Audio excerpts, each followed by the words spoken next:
السلام علیکم دوستو، کیسے ہیں آپ سب؟ میں زمینہ فیاض ایک بار پھر آپ کے ساتھ تو میں لے آئی ہوں ایک اور نئی کہانی۔ لیکن کہانی شروع کرنے سے پہلے ہمیشہ کی طرح کہوں گی، اگر آپ میرے چینل پر نئے ہیں تو چینل کو سبسکرائب کر لیجئے، بیل آئیکن کو ضرور دبا دیجئے، اور اگر آپ کو میری کہانیاں پسند آتی ہے تو اپنے کانٹیکٹس میں شیئر کرنا بالکل بھی نہ بھولیں۔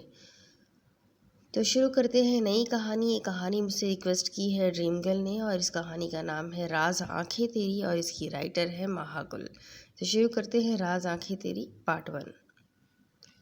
حیات دی، آجا تو بھی کھا لے، چھوڑ دے چولہے کی جان۔ نور بیگم نے چائے کی پیالی ہونٹوں سے لگاتے ڈائننگ ٹیبل پر بیٹھے گردن موڑ کر کچن میں کام کرتی حیات سے کہا، بس آئی ماں جی، بس لالا متعصم کے لیے لسی بنا لوں۔ حیات نے جگ میں دہی ڈالتے ہوئے جواب دیا تو صلاح الدین صاحب نے سر جھٹکا، میں نے اس لڑکے سے کہا بھی تھا کہ پنچایت پہ میرے ساتھ چلے، مگر مجال ہے جو یہ باپ کی بات مان لے۔ انہوں نے تعصب سے سر ہلاتے ہوئے کہا تو نور بیگم نے چائے کی پیالی ٹیبل پر رکھی۔ جانتے تو ہے آپ کہ خاندانی اصولوں کے مطابق سرپنچ تو وہ اپنی شادی کے بعد ہی بنے گا، تو خواہ مخواہ کیوں تنگ کرتے ہیں اسے؟ جب وقت آئے گا تو سب سنبھال لے گا میرا بیٹا، نور بیگم نے نرم لہجے میں اپنے شوہر کو جواب دیا۔ تو کندھے اچکا کر اپنی جگہ سے اٹھ کھڑے ہوئے، حیات کے سر پر ہاتھ رکھ کر پیار دیا اور قدم باہر کی جانب بڑھا دیے۔ جا بلا لال اپنے لالا کو، ابھی تک آیا کیوں نہیں نیچے؟ نور بیگم نے حیات سے کہا جو جگ ٹیبل پر رکھ رہی تھی۔ نور بیگم اور صلاح الدین صاحب کے 3 بچے تھے۔ بڑی 2 بیٹیاں تحریم اور آرمین تھیں، جن کی شادی پھپھو زاد سے ہوئی اور شادی کے فوراً بعد اپنے شوہروں کے ساتھ وہ بیرون ملک چلی گئی۔ بڑی بیٹی جب 15 سال کی تھی تب نور بیگم کو اللہ نے بیٹے کی نعمت سے نوازا تھا، جس کا نام انہوں نے متعصم رکھا۔ حیات صلاح الدین صاحب کے دوست کی بیٹی ہے۔ دوست اور اس کی بیوی کی وفات ہوئی تو صلاح الدین صاحب 2 سال کی حیات کو اپنے گھر بیٹی بنا کر لے آئے۔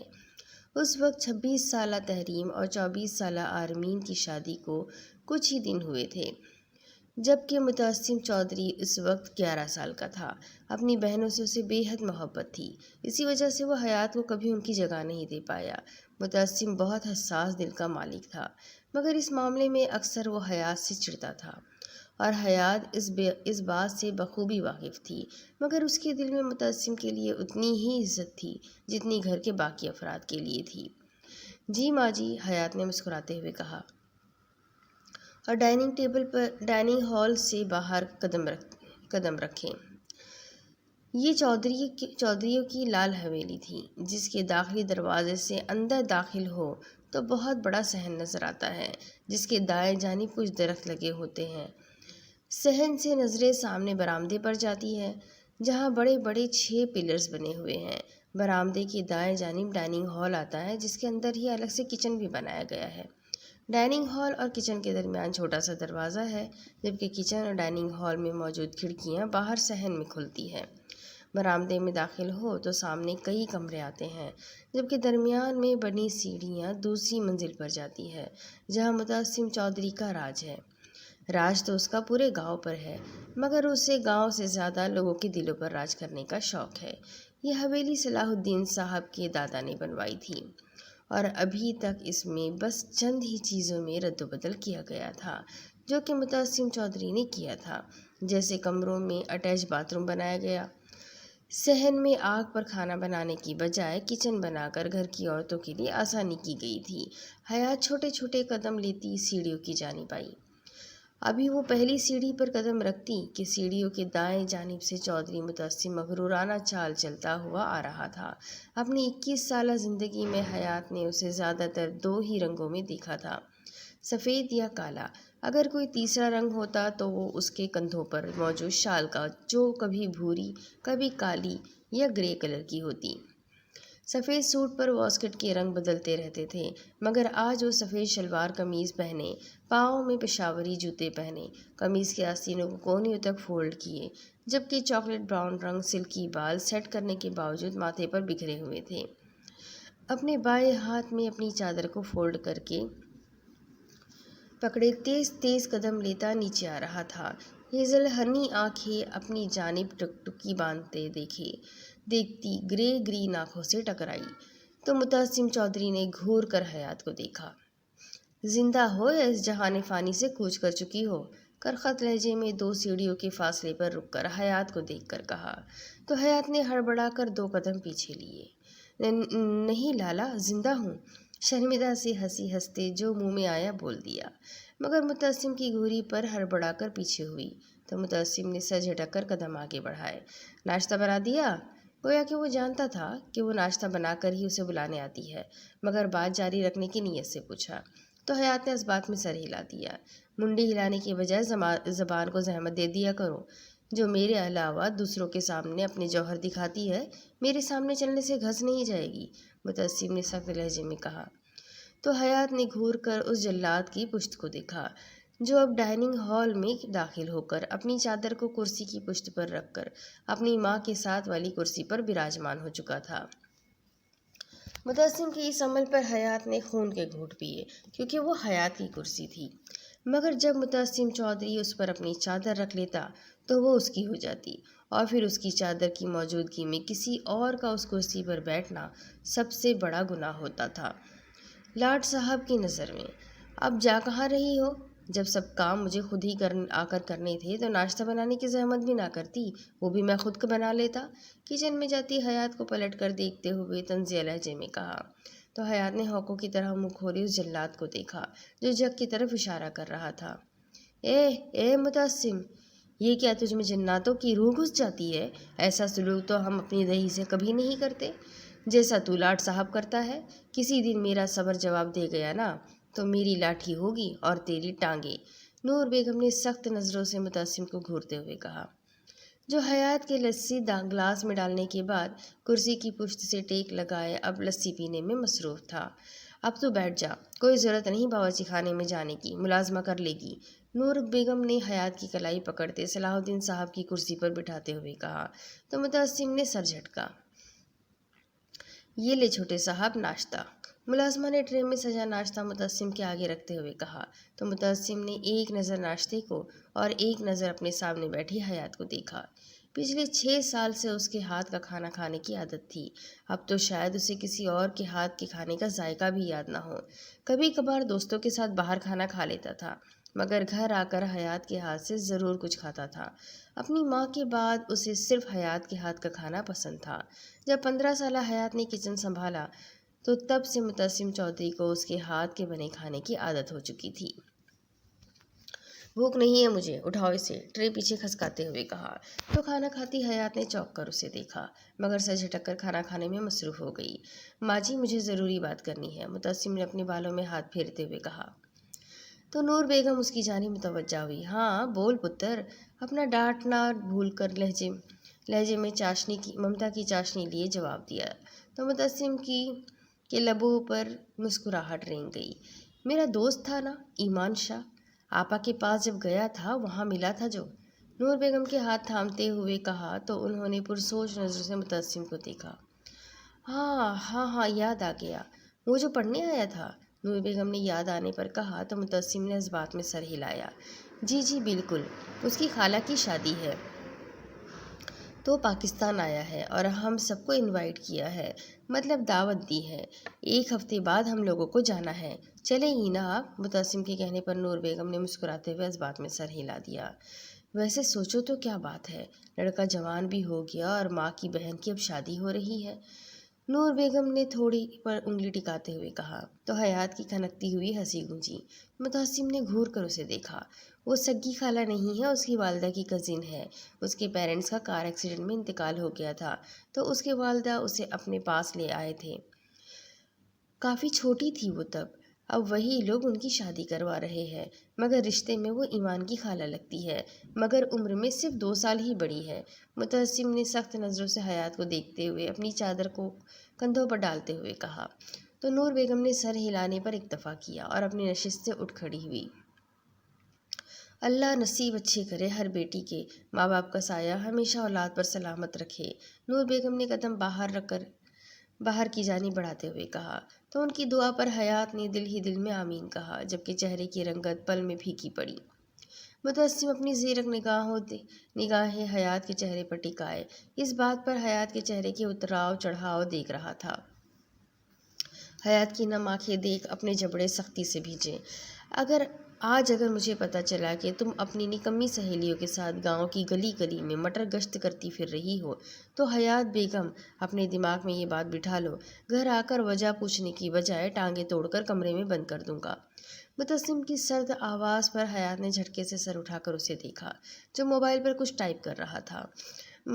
مگر لالا، آج تو اذلان نے شنائیہ کو بتانا ہے کہ وہ اسے محبت کرتا ہے، حیات نے ایک ہی سانس میں چلا کر کہا۔ تو متسم نے ناگواری سے اس کی جانب دیکھا۔ حیات اپنی جلد بازی پر زبان دانتوں تلے دبائے سر جھکائے 2 قدم پیچھے ہوئی۔ لالا، میرا مطلب تھا کہ ٹی وی پر شو لگنا تھا جس میں دنیا و آخرت کے بارے میں آگاہی فراہم کی جانی تھی تاکہ ہم لوگ نصیحت پکڑے۔ اپنی انگلیوں کو چٹکاتے ہوئے سر جھکائے بات بدلتی تو پل میں متسم کے چہرے کے تاثرات بدلے۔ جو تم لوگ کو آگاہی ملتی ہے اس ٹی وی سے بخوبی میں واقف ہوں۔ دنیا و آخرت کا تو پتہ نہیں، مگر میکے اور سسرال میں سب کو کیسے تگنی کا ناچ نچانا اس بارے میں بہت اچھے سے آگاہی ملتی ہوگی، اور نصیحتوں میں کیسے شوہر کو الو بنانا، کیسے اس کی جیب خالی کروانا، کیسے دوسری عورتوں کے نام پر بلیک میل کرنا، اور پھر مگرمچھ کے آنسو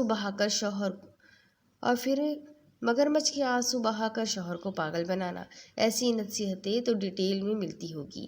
متسم کی سرد آواز میں کیے جانے والے طنز پر حیات کا جھکا سر مزید جھکتا چلا گیا۔ دل میں 200 صلواتیں پڑھتی اپنے فراٹے بھرتی زبان کو دی۔ حویلی بے شک پرانے طرز عمل کی تھی، مگر اس میں آسائش کی ہر شے موجود تھی۔ صرف حویلی کے نقشے کو نہیں بدلا گیا تھا، ورنہ ہر سال یا کچھ مہینوں بعد متسم اس میں کسی نہ کسی چیز کا اضافہ یا رد و بدل کرتا رہتا تھا۔ مگر جو ایک چیز نہیں تھی حویلی میں، وہ تھا ٹی وی۔ نہ چھوٹا نہ بڑا، صرف متسم کے پاس آئی فون تھا اور لیپ ٹاپ۔ تحریم آپا لوگوں سے بات کرنے کے لیے ان سے بات کرنی ہوتی تو وہ اپنی موجودگی میں اپنے لیپ ٹاپ سے کرواتا، یا لیپ ٹاپ گھر ہوتا تو کبھی اسکائپ کے علاوہ ہر چیز کو پاس ورڈ لگا ہوتا۔ گھر میں لینڈ لائن تھا، مگر حیات کے کس کام کا؟ حیات کا تو کہنا تھا کہ وہ لینڈ لائن بھی لاٹ صاحب اتروا دے۔ وہ لگا دیا، اور جب دل کرتا ہے اپنے دوستوں کے لیے پکوان کا حکم دینے کے لیے فون کھڑکا دیتے ہیں۔ اب کھڑی کھڑی کیا مراقبے پر چلی گئی ہو؟ متسم کی کرخت آواز پر حیات ہوش میں آئی اور ہڑبڑا کر نفی میں سر ہلایا۔ نہیں تو لالا، آج جلدی گھر آئیں گے نا آپ؟ حیات نے بات بدلنے کو کہا۔ تو متسم نے ایبرو اچکا کر اسے دیکھا۔ وہ آپا لوگوں سے بات کرنی تھی، اپنے خشک پڑتے ہونٹوں پر زبان پھیرتے ہوئے کہا، اور قدم اپنے سے آگے چلتے متسم کی جانب بڑھائے، جو تیز تیز قدم لیتا اب باہر جا رہا تھا۔ کوشش کروں گا، اور ہاں، اگر آج سچ میں مجھے پتہ لگا کہ تم گھر سے باہر گئی ہو یا میں نے دیکھ لیا، اپنی آزادی کا یہ آخری دن سمجھنا۔ برآمدے سے نکلتے قدم صحن میں رکھتے کچھ یاد آنے پر پلٹ کر کہا، تو حیات نے منہ بسور کر سر جذبات میں ہلا دیا۔ متسم کے جانے کے بعد حیات کچھ دیر وہیں کھڑی رہی۔ صبح کی تازہ ہوا اسے سکون محسوس کرتے آنکھیں موند لی۔ حیات کی نظریں ملازمہ پر گئیں، جو نور بیگم کی چارپائی باہر بچھا کر ان کا حقہ رکھ رہی تھی۔ حیات نے گہری سانس بھر کر قدم نور بیگم کے کمرے کی جانب بڑھا دیے۔ مجھے تم سے بات کرنی تھی عروب بیٹا، شائستہ بیگم نے آئینے کے سامنے کھڑی عروب سے کہا، جس کے سیاہ گھنے بال کمر سے نیچے تک جھول رہے تھے۔ گرے گرین آنکھیں سنجیدگی لیے کسی غیر مرئی نقطے پر مرکوز تھیں، گلابی بھرے بھرے ہونٹ سختی سے آپس میں پیوست تھے۔ شائستہ بیگم کی آواز پر عروب نے چونک کر انہیں دیکھا۔ آپی، آپ کھڑی کیوں ہیں؟ اور کتنی بار کہا ہے تمہید نہ باندھا کرے، جو بات ہو بلا جھجک کہہ دیا کرے۔ ہونٹوں پر مسکراہٹ سجائے پلٹ کر شائستہ بیگم سے کہا، تو وہ بھی سر ہلا کر مسکراتے ہوئے صوفے پر بیٹھ گئی۔ ایک محبت بھری نگاہ عروب کے چاند سے چہرے پر ڈالی، جو مسکراتے ہوئے کھل سا گیا تھا، مگر آنکھوں میں ابھی بھی سنجیدگی چھائی ہوئی تھی۔ تم خوش ہو نا عروب؟ چاچا چاچی کے انتقال کے بعد جب تمہیں یہاں لائی تو دل میں 100 وسوسے تھے۔ ڈر تھا کہ تمہاری پرورش کر پاؤں گی یا نہیں، تمہیں وہ سب دے پاؤں گی جو ماں باپ اپنی اولاد کو دیتے ہیں یا نہیں۔ میں نہیں کہوں گی کہ میں یہ سب دینے میں کامیاب ہو گئی ہوں، میں نہیں جانتی کہ میں اچھی ماں یا بہن بن سکی یا نہیں، مگر تم نے ہمیشہ اچھی بہن اور بیٹی ہونے کا ثبوت دیا۔ میرا اور میرے شوہر کا سر فخر سے بلند کیا، عروب کے ہاتھ تھامتے ہوئے محبت سے کہا۔ تو شائستہ بیگم کی بے لوث محبت پر عروب کے چہرے پر زندگی سے بھرپور مسکراہٹ رینگ گئی۔ آپ نے مجھے وہ سب دیا جو شاید سگے ماں باپ یا بہن بھائی بھی نہ دے پاتے۔ میں نے سر فخر سے بلند کیا تو وجہ آپ لوگوں کی ہمت، سپورٹ اور حوصلہ ہی تھا کہ میں آج اس مقام پر ہوں، عروب نے مسکراتے ہوئے کہا۔ جو بات پوچھنے آئی تھی وہ تو بھول ہی گئی، شائستہ بیگم نے سر پر ہاتھ مارتے ہوئے کہا۔ تو عروب ہنستے ہوئے اپنی جگہ سے اٹھ کر کبڈ تک گئی اور اس میں سے کچھ ڈریسز نکال کر دیکھنے لگی۔ بس یہ ایک ہفتہ اور پھر تم ودا ہو کر چلی جاؤ گی۔ تمہیں بہت مس کروں گی عروب۔ تمہارے روپ میں مجھے خدا نے بیٹی، بہن، کزن سب کچھ عطا کر دیا تھا۔ کاش میرا کوئی دیور ہوتا، شائستہ بیگم نے سرد آہ بھر کر کہا تو عروب کا بے ساختہ قہقہا گونجا۔ چلو آ جاؤ، ڈنر ریڈی ہے اور میں اس نواب صاحب کو اٹھا لوں؟ صبح سے آیا ہے، بس کچھ دیر ماں باپ کے ساتھ بیٹھ کر سونے چلا گیا۔ ذرا احساس نہیں کہ پورے 5 سال بعد آیا ہے؟ کچھ گھڑی بیٹھ کر سکون سے باتیں ہی کر لیں ماں باپ سے، شائستہ بیگم نے بڑبڑاتے ہوئے کہا اور قدم باہر کی جانب بڑھا دیے۔ ایمان شاہ کے ذکر پر عروب نے گہری سانس بھری اور کبڈ بند کر کے باہر کا رخ کر لیا۔ اٹھا نہیں تمہارا بیٹا ابھی تک؟ مکرم شاہ نے کھانا پلیٹ میں نکالتے ہوئے سخت لہجے میں استفسار کیا۔ فون پر کسی سے بات کر رہا تھا تو میں بھی بنا کچھ کہے آ گئی۔ جاؤ عروب، بلا لاؤ ایمان کو، اب تک تو فری ہو گیا ہوگا، شائستہ بیگم نے مکرم صاحب کو جواب دے کر عروب سے کہا۔ تو وہ سر ہلا کر کرسی سے اٹھی اور قدم ایمان شاہ کے کمرے کی جانب بڑھائے۔ دروازہ نوک کرنے کے بعد کچھ دیر تو وہ انتظار کرتی رہی، مگر جواب نہ آنے پر دروازہ کھول کر اندر داخل ہو گئی تو نظریں پیٹ کیے کھڑے ایمان شاہ سے ٹکرائی، جو بلیک بنیان کے ساتھ بلیک ہی ٹراؤزر پہنے، کانوں میں ہیڈ فون لگائے کسی سے بات میں ہی مصروف تھا۔ بھورے سلکی بال جن کی لمبائی کندھوں تک تھی، انہیں پونی میں قید کیا گیا تھا۔ عروب کو ایمان کے کندھے سے تھوڑا نیچے ٹیٹو کا گمان ہوا۔ ابھی وہ غور سے دیکھتی کہ ایمان ایک دم سے پلٹا تو خود کو ٹکٹکی باندھ کر دیکھتی عروب کو اپنے سامنے دیکھ آئیبرو اچکائی تو عروب نے ہڑبڑا کر نفی میں سر ہلایا اور اشارے سے اسے بات ختم کرنے کا بولا تو ایمان نے دائیں ہاتھ کی 2 انگلیوں سے 2 منٹ کا اشارہ کیا تو عروب مسکراتے ہوئے اندر داخل ہوئی۔ 6 فٹ سے نکلتا لمبا قد، بھوری شہد رنگ گہری آنکھیں، مضبوط توانا سینہ، کثرتی مضبوط بازو، عروب کو وہ کوئی 24 سالہ لڑکا نہیں، ایک مضبوط مرد لگتا تھا۔ ایمان کی باڈی پہلے بھی کافی اچھی تھی، مگر اب اسے دیکھ کر کسی دیو کا ہی گمان ہوتا تھا۔ اوپر سے اس کا یہ حلیہ، اپنی 5 فٹ 5 انچ کی ہائٹ ہونے کے باوجود بھی عروب کو اپنا آپ ایمان کے سامنے بہت چھوٹا سا محسوس ہوتا تھا۔ نظریں ایمان کے وجیح چہرے سے ہوتی ہوئی اس کی گردن پر آئی، جس میں ایمان نے ایک چین پہن رکھی تھی جو گردن سے اس کے سینے تک آ رہی تھی۔ بات کرتے دوران وہ اس چین کو انگلی پہ لپیٹتے دائیں بائیں گھما رہا تھا۔ ایمان سے نظریں ہٹا کر عروب نے کمرے میں ارد گرد نگاہ دوڑائی۔ بیڈ روم میں داخل ہو تو دائیں جانب کنگ سائز بیڈ نظر آتا ہے۔ بیڈ روم میں لٹکن لائٹس کا استعمال کیا گیا تھا۔ اس جگہ میں موہک سیاہ رنگ بالکل روشن ہوتے ہیں۔ ان پر موجود ریلنگ گولڈ نیز منفرد فانوس اور بیڈ کے آگے 5 قدم کے فاصلے پر ٹیبل اور لارج سائز صوفہ سیٹ کیا گیا تھا۔ بیڈ روم ایک رائل لک دے رہا تھا۔ ٹیرس کے گلاس ڈور پر لگے کرٹینز جو دونوں اطراف سے گرے اور درمیان سے آف وائٹ کلر کے تھے۔ عروب اپنے ہی خیالوں میں گم کمرہ دیکھنے میں مہو تھی کہ ایمان کے چٹکی بجانے پر ہوش میں آئی۔ کوئی کام تھا تمہیں؟ چہرے پر سنجیدہ تاثرات سے استفسار کیا۔ تمہیں نہیں، آپ مت بھولا کرو کہ میں تمہاری خالہ بھی لگتی ہوں ایمان، عروب نے ٹوکتے ہوئے کہا تو ایمان نے سمجھنے کے انداز میں سر ہلایا۔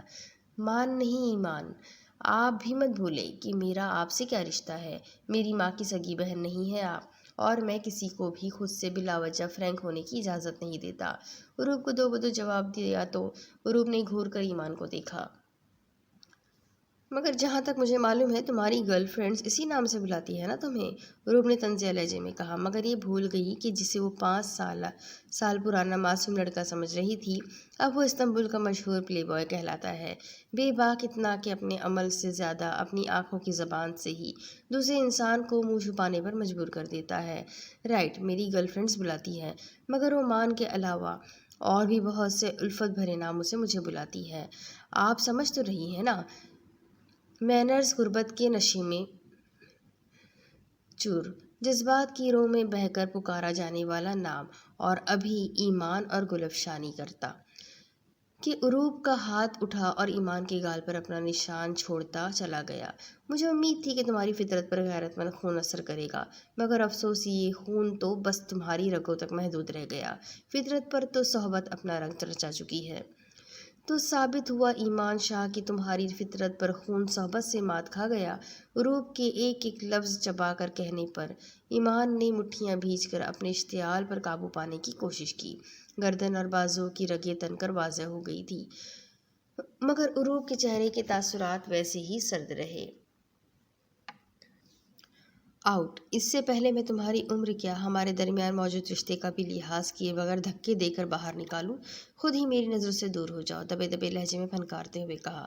تو عروب ایک طنزیہ نظر ایمان پر ڈال کر سر جھٹکتے روم سے باہر نکل گئی۔ عروب کے باہر جانے کے بعد ایمان نے دھاڑ سے دروازہ بند کیا۔ اسے عروب سے مسئلہ نہیں تھا، مسئلہ اس کے پرفیکٹ ہونے پر تھا۔ عروب کا پرفیکٹ ہونا اسے اپنی غلطیوں کا احساس دلاتا۔ عروب غلطی ہونے پر اسے ایکسپیکٹ کر کے ٹھیک کرنے والوں میں سے تھی، جبکہ ایمان شاہ غلطی ہونے پر خود سے نظریں نہیں ملا پاتا تھا۔ وہ غلطی کا اعتراف نہیں کرتا تھا، مگر شرمندگی سے گھٹ گھٹ کر مرتا رہتا تھا۔ وہ عروب کی طرح پرفیکٹ ہونا بھی نہیں چاہتا تھا۔ وہ جو تھا اسے فخر تھا اس پہ، مگر وہ چاہتا تھا کہ کاش وہ بھی عروب کی طرح غلطیوں کا اعتراف کرنا سیکھ لیتا تاکہ گھٹ گھٹ کر جینا نہ پڑے۔ عروب غلطی ہونے پر لوگوں کی پرواہ نہیں کرتی تھی کہ وہ کیا کہیں گے، اپنی غلطی کو سدھار کر لوگوں کے منہ بند کروانے والوں میں سے تھی وہ۔ مگر ایمان شاہ، دی گریٹ ایمان شاہ، کبھی بھی اپنی غلطی کا اعتراف نہیں کر سکتا تھا۔ وہ چاہتا تھا لوگ ایمان شاہ کی غلطی کو بھی اس کا اسٹائل سمجھے۔ وہ لوگوں کی نظر میں ایسا انسان تھا جو کبھی غلطی کر ہی نہیں سکتا تھا، مگر ایمان شاہ اور اس کا ضمیر جانتے تھے کہ وہ جو کر رہا ہے وہ غلط ہے یا صحیح۔ جو لوگ اس کے ارد گرد تھے، جو لوگ اس کی لائف اسٹائل میں ایڈجسٹ کرتے تھے، ان کی نظروں میں ایمان کا غلط بھی صحیح تھا۔ یہی بات اس کا سینہ چوڑا کرتی اور اسے مغرور بنانے کا سبب تھی، مگر تنہائی میں ایک سانپ کی طرح اسے ڈستی رہتی تھی۔ اس سے ایک غلطی ہوئی تھی جس کا اس نے اعتراف نہیں کیا، اور اسی غلطی کو ماننے کی بجائے ایمان شاہ نے اسے اپنا اسٹائل بنا لیا۔ اب کوئی اسے تانے دینے والا نہیں تھا کہ تم غلط کر رہے ہو۔ سب کی نظر میں وہ اس کا اسٹائل تھا، اور دنیا کی نظر میں وہ اسٹائل اس پر ہی جچتا تھا، مگر ضمیر کی ملامت کرنے پر وہ چلا اٹھتا تھا۔ یہ ایک کلب کا منظر تھا جہاں نوجوان لڑکے لڑکیاں ایک دوسرے کی باہوں میں باہیں ڈالے نشے میں دھت دنیا و آخرت بھلائے بیٹھے تھے۔ اسی کلب کے ایک سنسان کونے پر، جہاں ایک ٹیبل کے گرد رکھے 2 صوفوں پر 3 لوگ براجمان تھے۔ 2 لوگ ایک صوفے پر بیٹھے تھے جنہوں نے بلیک پینٹ کوٹ پہن رکھا تھا۔ درمیان میں موجود ٹیبل پر 2 فائلز اور بریف کیس رکھا ہوا تھا، جبکہ ٹیبل کے دوسری جانب ایک شخص بلیک ہوڈی پہنے، چہرے پر بلیک ماسک لگائے، جس کے دائیں سائیڈ پر والف بنا ہوا تھا، وہ لگائے بیٹھا تھا۔ اپنے دونوں بازو صوفے کی پشت پر پھیلائے، ایک ٹانگ پر دوسری ٹانگ رکھے، پاؤں کو جھلاتے پرسکون انداز میں بیٹھا ہوا۔ کلب میں تیز میوزک کا شور برپا تھا، رنگ برنگی لائٹس ماحول کو خیز بنا رہی تھی، مگر صوفے پر آمنے سامنے بیٹھے لوگوں کے درمیان گہری خاموشی چھائی ہوئی تھی۔ ٹھیک ہے، ہم منہ مانگا معاوضہ دینے کے لیے تیار ہیں، کیونکہ ہم چاہتے ہیں کہ اس کیس کو تم ہینڈل کرو۔ تینوں افراد میں چھائی خاموشی کو سامنے بیٹھے 2 افراد میں سے ایک کی آواز نے توڑا، تو سامنے بیٹھے شخص کا دلکش قہقہا گونجا۔ اور تمہیں کیوں لگتا ہے کہ تمہاری یہ بات مجھے یہ کیس لینے پر مجبور کر دے گی؟ اپنی ٹانگ سے ٹانگ ہٹا کر، کوہنیوں کو اپنے تھائی پر رکھ کر، ہاتھ کی مٹھی پر اپنی تھوڑی ٹکا کر طنزیہ لہجے میں پوچھا۔ تو ان دونوں نے بے بسی سے سامنے بیٹھے شخص کو دیکھا۔ معاوضے کے لیے نہیں تو اس ملک کے لیے ہی؟ اس ملک کو ضرورت ہے تمہاری اس وقت، اب کی بات دوسرے شخص نے کہا۔ تو سامنے بیٹھے شخص نے اپنی سرخ آنکھوں سے اسے گھورا۔ اپنے ملک کے لیے کب کیسے کام آنا ہے یہ مجھے تم سے پوچھنے کی ضرورت نہیں، اور میرے ملک کو کہاں میری ضرورت زیادہ ہے یہ میں بہتر جانتا ہوں، سرد لہجے میں ایک ایک لفظ چبا کر کہا گیا۔ تو ان دونوں نے ایک دوسرے کو مایوسی سے دیکھا۔ یہ معاملہ بہت پیچیدہ ہے، ہم اپنے ڈپارٹمنٹ میں کیسے ہر کسی پر یقین کر سکتے ہیں؟ بات باہر نکلی تو جو ثبوت ہمارے پاس ہیں انہیں بھی ختم کرنے کی کوشش کی جائے گی، اور شاید ہمارا ٹرانسفر دوسرے شہر۔ ابھی وہ شخص بات مکمل کرتا کہ سامنے بیٹھے شخص نے اس کی بات کاٹی، اور شاید دوسرے جہان، جملہ مکمل کر کے خود ہی قہقہا لگا دیا۔ یہی مسئلہ ہے، تم بیچارے پولیس والوں کے ساتھ کسی کو عزت اور حلال کی روٹی راس نہیں آتی، اور جن کو آتی ہے انہیں پھر ایمانداری لے ڈوبتی ہے۔ بیچاروں کی ایمانداری کسی سیاستدانوں کو یا کسی شریف کو راس نہیں آتی۔ افسوس، اور طنزیہ لہجے میں کہتے اپنا سر دائیں بائیں ہلایا اور اس فائل کو اپنی جانب کھسکایا، جس پر ان دونوں نے شکر کا سانس لیا۔ جبکہ فائل اٹھائے وہ اپنی جگہ سے اٹھا، اپنے ماس پر بنے والف پر انگلی پھیر کر کچھ سوچا، اور پھر ان دونوں کو سنجیدہ نظروں سے دیکھ کر قدم آگے کی جانب بڑھا دیے۔ یہ ہمیں دھوکہ تو نہیں دے گا نا؟ ایک شخص نے فکر مندی سے پوچھا تو دوسرے نے پرسکون ہو کر سر صوفے کی پشت سے ٹکا دیا۔ کبھی سنا ہے کہ بھیڑیا دھوکہ دے جائے یا وہ پیٹھ پر وار کریں؟ ایبرو اچکا کر کہا تو اس شخص نے کندھے اچکا دیے۔ بھیڑیوں کا تو پتہ نہیں، مگر انسان پر اندھا اعتماد دوسرے انسان کو کہیں کا نہیں چھوڑتا۔ پانی کا گلاس ہونٹوں سے لگاتے ہوئے کہا تو دوسرے شخص کا کہا گونجا۔ فکر مت کرو، ظالموں کے لیے یہ انسان نہیں ہے، وہ درندے ہیں تو یہ بھیڑیا ہے۔ دشمن کو مٹائے بغیر چین سے نہیں بیٹھے گا۔ ان حیوانوں کی دوزخ میں وہ وولڈ وولف کے نام سے جانا جاتا ہے، جو دشمن کا شکار کر کے اسے چیر پھاڑ کر رکھ دیتا ہے، اور وہ ڈریگو جو جلا کر بھسم کر دے گا۔ چہرے پر فقریہ مسکراہٹ سجائے کہا تو دوسرے شخص نے متاثر کن انداز میں سر ہلایا۔ بھیڑیا کو تو مانا، مگر ڈریگو، یہ ڈریگنز تو افسانوں کردار ہے، ان کا دنیا میں کوئی وجود نہیں۔ دوسرے شخص نے بات کو مذاق کا رنگ دیتے ہوئے کہا تو ساتھ بیٹھے شخص نے سنجیدہ نظروں سے اسے دیکھا اور اپنی جگہ سے اٹھ کھڑا ہوا۔ اور تمہیں کس نے کہا اس ڈریگو کا کوئی وجود ہے؟ جس طرح اس افسانوی ڈریگن کے نام کی بنا وجود کی دہشت ہے، ویسے ہی اس ڈریگو کے وجود کی بنا اس کا نام ہی کافی ہے۔ دشمنوں میں دہشت، خوف و ہراس انہیں بلبلانے پر مجبور کر دیتا ہے۔ وہ ڈریگن کی طرح منہ سے آگ نہیں نکالتا، نہ ہی پروں سے اڑتا ہے، مگر اس کا وجود بذات خود وہ آگ ہے جو دشمنوں کو اپنی لپیٹ میں لے کر بھسم کر دیتا ہے۔ اڑنے کی بجائے ایسے دشمن پر جھپٹتا ہے کہ دشمن پھرپھڑا بھی نہیں سکتا۔ اور جس دن اس کا وجود ظاہر ہو گیا ان درندوں پر، ڈریگو کے قہر سے بچنے کے لیے یہ زمین بھی تنگ پڑ جائے ان پر، ڈریگو کے قہر سے بچنے کے لیے اپنے وجود کو نوچ نوچ کر بھی ختم کرنا پڑے تو انہیں وہ آسان لگے گا، اور یہ وائلڈ وولف ہی ہمیں ڈریگو تک لے کر جائے گا۔ اور جب وہ اس کیس کو دیکھے گا اور اپنے وولف کے ساتھ ان دشمنوں پر حملہ آور ہوگا تو انہیں چھپنے کو زمین بھی کم پڑ جائے گی۔ قدم باہر کی جانب بڑھاتے ہوئے کہا تو دوسرے شخص نے پرسکون ہو کر کھلے آسمان کو دیکھا۔ ہمارا پیشہ جتنا بھی بدنام سہی، لوگ جس نظر سے بھی ہمیں دیکھیں، ہمارا رب ہماری نیتوں سے واقف ہے، اور میری اپنے رب سے یہی دعا ہے کہ وہ ہماری نیت کا اور محنت کا صلہ ان دشمنوں کے زوال کی صورت میں ہمیں دے دے۔ لوگوں کی باتوں کی پرواہ نہیں، مگر پھر بھی خواہش ہے کہ وہ دیکھے کہ ہم پولیس والے بھی اپنے ملک سے عشق کرتے ہیں۔ وہ سب پر نہ سہی، مگر ہمارے اس شعبے پر، ہماری وردی پر یقین ضرور رکھے۔ چند ایک کی وجہ سے سب کو بے اعتبار اور اپنے شعبے سے غداری کرنے والا نہ سمجھے۔ گاڑی کو روڈ پر ڈالتے ہوئے کہا تو دوسرے شخص نے بے ساختہ انشاءاللہ کہا۔ آپ کی نظر میں کوئی اچھی سی لڑکی ہو تو بتائیے گا۔ سامنے بیٹھی عورت کی بات پر نور بی بی نے ہنکارا بھر کر حقہ ہونٹوں سے لگا لیا۔ عمر کتنی ہے لڑکے کی؟ نور بی بی نے تکیے سے ٹیک لگاتے ہوئے کہا تو اس عورت کا چہرہ کھل اٹھا۔ 25 سال کا گبرو جوان ہے میرا پتر، بس اب اس کی ٹکر کی کوئی چاند سی لڑکی ڈھونڈ دیں، سامنے بیٹھی عورت نے پرجوش آواز میں کہا۔ تو نور بیگم نے اس بات میں سر ہلا کر سامنے دیکھا، جہاں درخت پر ڈالے گئے جھولے پر حیات بیٹھی جھول رہی تھی، ہاتھ میں پکڑی املی کھانے میں مصروف۔ انہیں کوئی 21 سال کی نہیں، 10 سال کی چھوٹی سی بچی لگی۔ گھنے لمبے سیاہ بالوں کو کمر پر کھلا چھوڑا ہوا تھا، دوپٹہ سر کی بجائے کندھوں پر اچھی طرح سے پھیلا کر لیا گیا تھا، جسے دیکھ نور بیگم نے گہری سانس بھری، کیونکہ دوپہر کے اس وقت ظہر کے بعد متعصم گھر ضرور آتا تھا، اور حیات کو دوپٹہ سر پر نہ لیے دیکھ اور کھلے بال دیکھ اس نے غصہ کرنا تھا۔ بتائے بی بی، کوئی ہے لڑکی؟ اپنے سامنے بیٹھی عورت کی آواز پر نور بیگم چونکی۔ ہاں، اچھی بات ہے، لڑکا لڑکی کی اس عمر تک شادی کر دینی چاہیے۔ دیکھتی ہوں میں کوئی لڑکی۔ ویسے کرتا کیا ہے تمہارا لڑکا؟ نور بیگم نے ملازمہ کو حقہ اٹھانے کا اشارہ کیا اور دونوں ٹانگیں چارپائی پر لٹکا کر بیٹھ گئی۔ ایک نظر حیات کو دیکھ کر برآمدے کی طرف ملازمہ کو دیکھا جو کام کرنے میں مصروف تھی۔ کرتا ہی تو نہیں کچھ، باپ کی زمین ہے مگر نشے میں دھت رہتا ہے، اس لیے سوچا شادی ہو جائے گی تو سنبھل جائے گا، ذمہ داریوں کا احساس ہو جائے گا، عورت نے افسردہ لہجے میں کہا تو نور بیگم کے چہرے کے تاثرات پل میں سپاٹ ہوئے۔ ہے جھلی عورت، جو تیرا نہ ہوا اپنے باپ کا نہ ہوا، وہ 2 دن کی آئی لڑکی کا کیسے ہو جائے گا؟ جس ماں باپ نے پیدا کیا، جوان کیا، ان کا احساس نہیں تو کہہ رہی پرائی لڑکی سنبھال لے گا؟